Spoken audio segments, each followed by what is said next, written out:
10h32, estamos de volta aqui na Guardia da Notícia. O mês de julho é o mês conhecido como Julho Amarelo, né? O mês de lutas contra as hepatites virais.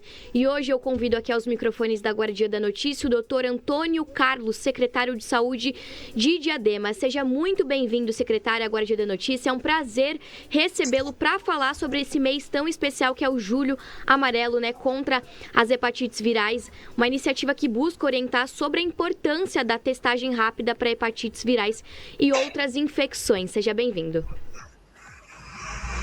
Bom dia, você me ouve bem aí? Sim, doutor, ouço bem. Ótimo. Você falou de testagem, a testagem tem importância, evidentemente, em todas as situações, eventualmente na emergência de um hospital, mas o que tem mais importância é a vacinação com relação às hepatites, especialmente a hepatite B, que é uma vacinação que já se inicia nas primeiras 12 horas de vida do recém-nascido. No caso do recém-nascido, ela é sequenciada, né, por mais 3 doses.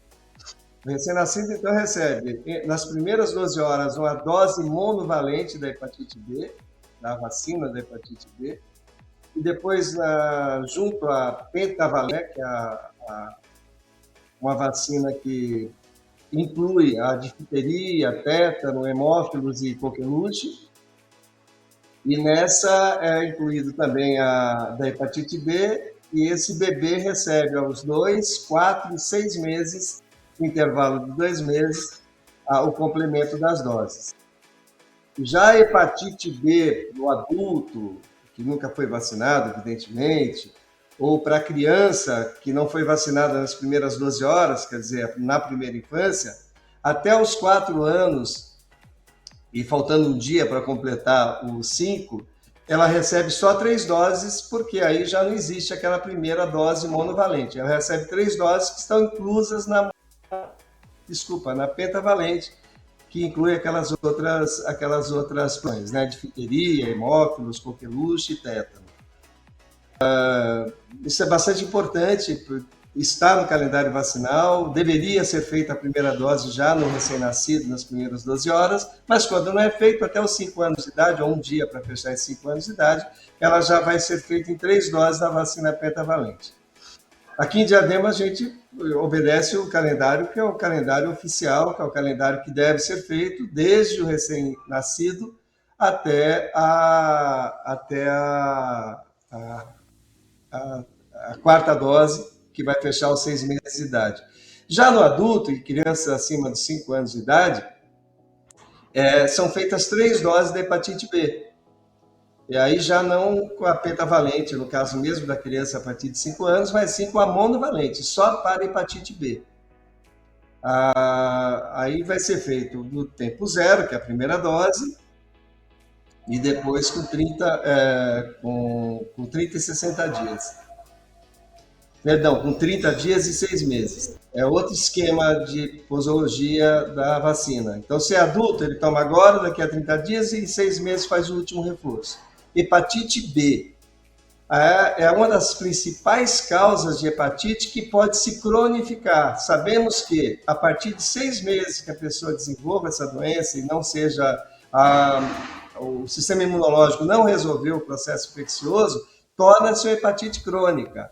A hepatite B, nós temos vacina, ótimo, muito bom, a gente consegue, no esquema, inclusive, de saúde pública, resolver bem essas questões. Dependemos também da procura do paciente, da procura do público em relação a isso, porque essas questões relacionadas à obrigatoriedade da vacinação já no nascimento é bastante recente.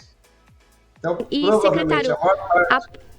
Aproveitando já que o senhor entrou nesse ponto da hepatite, né? As hepatites virais, elas costumam ser chamadas de hepatites, na verdade, costumam ser chamadas de doenças silenciosas. Qual é o principal desafio para convencer a população a fazer a testagem antes do aparecimento dos sintomas? A hepatite B, via de regra, apresenta alguma sintomatologia. Então, deixa eu fazer um resumo um pouquinho mais ligeiro. São 3 tipos de hepatite virais, são as principais. e nós podemos falar de hepatites falando dessas três. A hepatite tipo A é uma hepatite bastante, eu não vou dizer inocente, que eventualmente pode trazer algum grau de gravidade, mas via de regra, 90% passam assintomáticas, eventualmente com alguma queixa que lembra um pouco uma virose, inclusive respiratória, passa-se um pouco por um resfriado, eventualmente, mas na maciça maioria das vezes é absolutamente assintomática.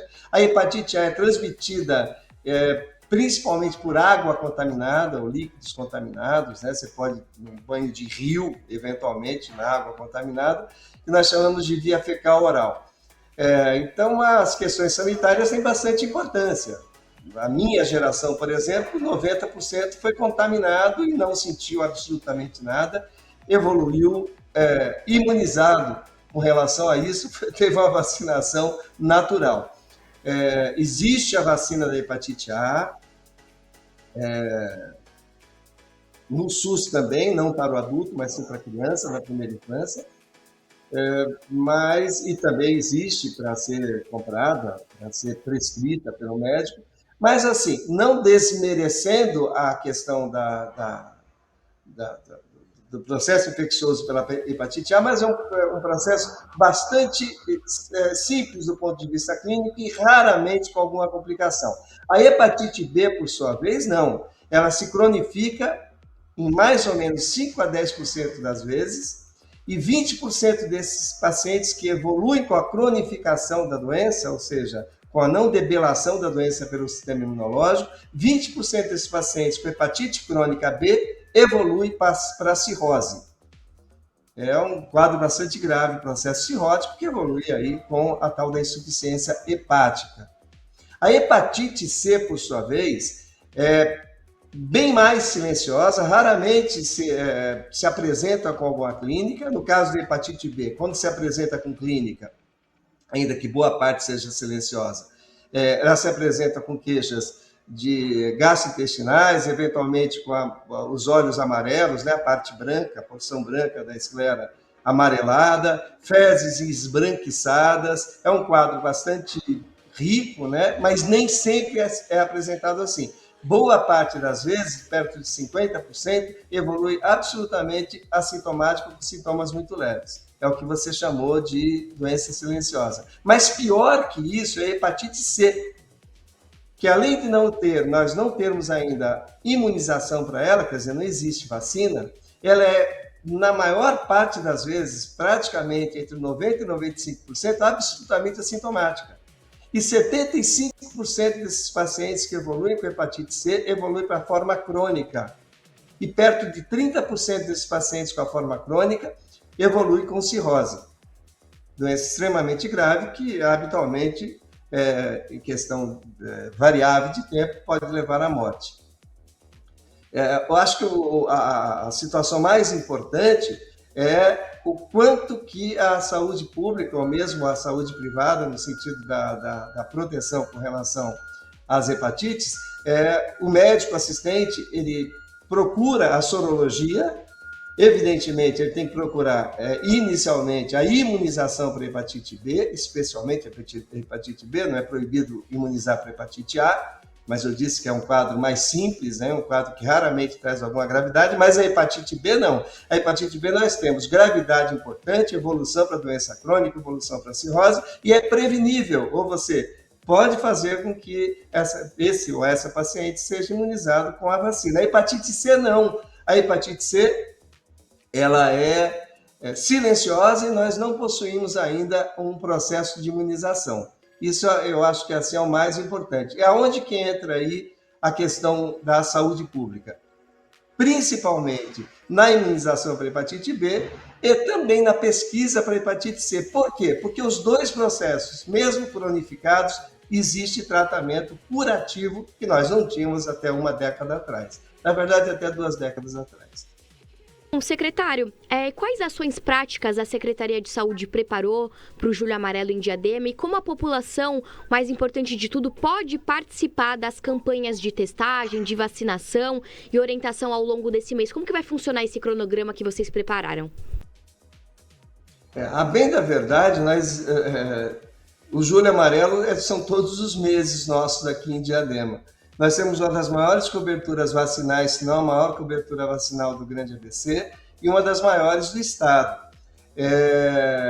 Nós temos um vacimóvel itinerante, que ele está presente nas feiras livres da cidade, evidentemente não em todas, mas a cada semana em uma, e isso aumentou demais a nossa cobertura para hepatite B, e nós temos uma das maiores coberturas de saúde da família do país, não só de São Paulo, e isso é bastante sob a ótica do atendimento médico, saúde estratégica da família, é bastante pesquisado com relação às hepatites. Então, sob a ótica da ação contra a hepatite B e mesmo C, no caso diagnóstico para hepatite C e não imunizatório, nós temos um programa muito bem definido e muito bem instaurado na cidade. Não existe assim uma métrica mais expressiva por ser o mês de julho. Bom, doutor, quais são as suas considerações finais? Deixa um recado também, né, para os moradores e para a população de Diadema. Fazer visitas constantes, ou melhor, respeitar o acompanhamento da saúde estratégica da família. Nós temos quase 100% de cobertura aqui na cidade. O próprio médico está orientado, está catequizado com relação à pesquisa das várias doenças possíveis, não só de hepatites.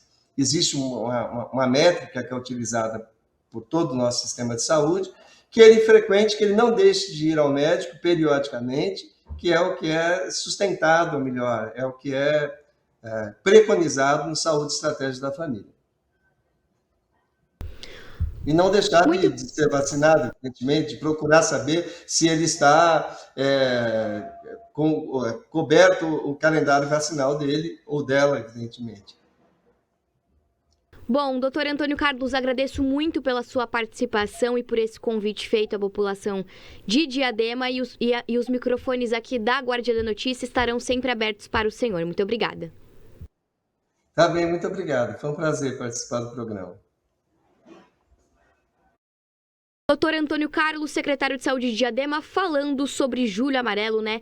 O mês de lutas contra hepatites virais. Bom, essas e outras informações, a entrevista completa, caso tenha perdido alguma coisa, você confere em www.aguardiadanoticia.com. Eu fico até às 11h30 da manhã aqui com vocês, trazendo entrevistas e giro de notícias sobre as principais informações do Vale do Paraíba, São Paulo capital, Litoral Norte, Alto Tietê e, é claro, todas as informações, acesse o site e siga também nas redes sociais aguardiadanoticia.com, nas principais plataformas digitais do Brasil e do mundo. E sintonize o 82.3 FM, aqui é música e informação, tudo isso na palma da sua mão. Não saiam daí, daqui a pouquinho eu tô de volta.